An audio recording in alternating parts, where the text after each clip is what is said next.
साथीहरू नमस्कार। आज हामीले शिक्षाको परिचय र शिक्षा सम्बन्धी ज्ञानबाट केही प्रश्न उत्तर लिएर आएका छौँ।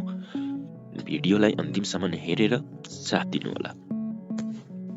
पहिलो प्रश्न रहेको छ, एडुकेयर शब्द रिलेटेड टु माइन्ड सँग सम्बन्धित छ भने उक्त शब्दको अर्थ तलका मध्ये कुन हो? अप्सन दिएको छ to train, to draw out, to lead out र टु रेज। यसको सही उत्तर रहेको छ टु रेज। अर्को प्रश्न रहेको छ, शिक्षा दुईमुखी प्रक्रिया हो भन्ने विद्वान को हुन्? यसको सही उत्तर हो जोन एडम्स।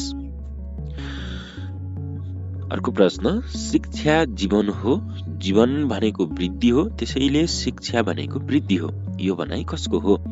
John Dewey. यो भनाइ चाहिँ जोन डिवेको हो।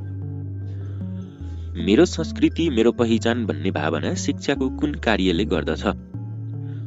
मेरो संस्कृति मेरो पहिचान भन्ने भावना चाहिँ शिक्षाको परम्परागत कार्यले गर्दछ। संस्कृतिको हस्तान्तरण शिक्षाको कुन कार्यसँग सम्बन्धित छ? संस्कृतिको हस्तान्तरण परम्परागत कार्यसँग सम्बन्धित छ। कोही एकजनाले रेडियो सुनेर र साथीसँग गफ गरेर सिक्दछ भने त्यो कुन प्रकारको सिकाइ हो? त्यो अनियमित सिकाइ हो। अनौपचारिक शिक्षा पत्राचार, दूर, रेडियो, विद्यालयको माध्यमबाट प्राप्त गरिन्छ। यस वाक्यमा रहेको पत्राचार, दूर, रेडियो र विद्यालय मध्ये कुन उपयुक्त छैन?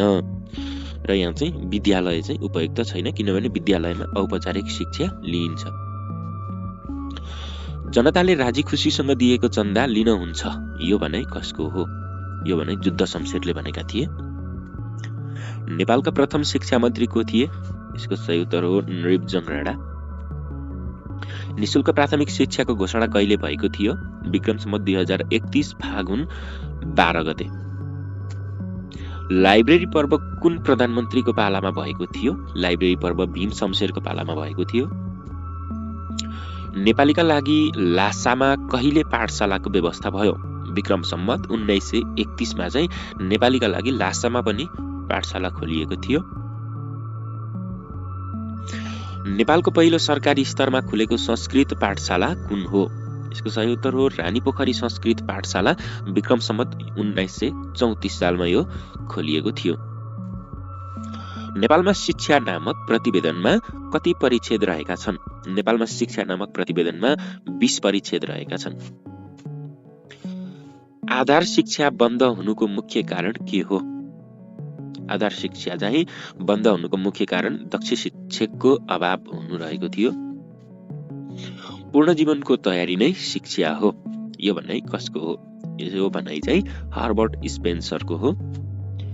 Learning is never old. यो भनाइ कसको हो? लर्निङ इज नेभर ओल्ड भनेर चाहिँ ब्याचलरले भनेका थिए।